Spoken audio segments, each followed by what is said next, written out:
Aero stitch எப்படி போடுறதுன்னு பார்க்கலாம். ஃபர்ஸ்ட் ஒரு ட்ரையாங்கிள் ஃபார்ம் பண்ணிக்கணும். ஒரு செயின் போட்டுட்டு இதுக்கு ஒரு லாக். ஸோ இந்த மாதிரி 3 சைட்ஸும் ஒவ்வொரு செயினும் போட்டு லாக் பண்ணணும்.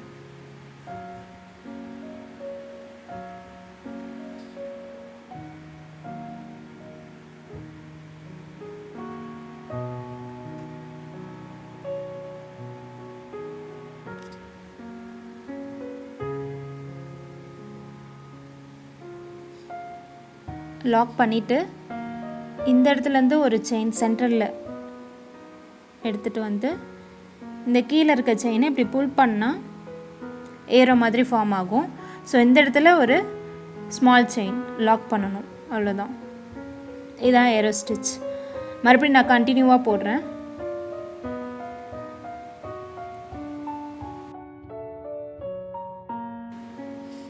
எகெயின் வந்து ட்ரையாங்கிள் ஃபார்ம் பண்ணிக்கணும்.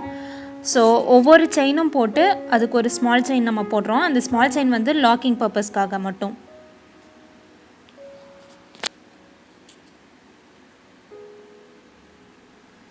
இந்த செயின் போட்டதுக்கப்புறம் மறுபடியும் ஒரு ஸ்மால் செயின் போடுவோம் இல்லையா, அது வந்து ப்ரீவியஸாக போட்டிருக்க சென்டரில் இருக்க செயின்குள்ளே விட்டு அந்த செயினை நம்ம போடணும். ஓகே, அதுக்குள்ளே போடணும். அவ்வளோதான். மறுபடியும் வந்து இன்னொரு செயின் எடுத்து புல் பண்ணி ஏரோ மாதிரி ஃபார்ம் பண்ணி அதை லாக் பண்ணிடணும்.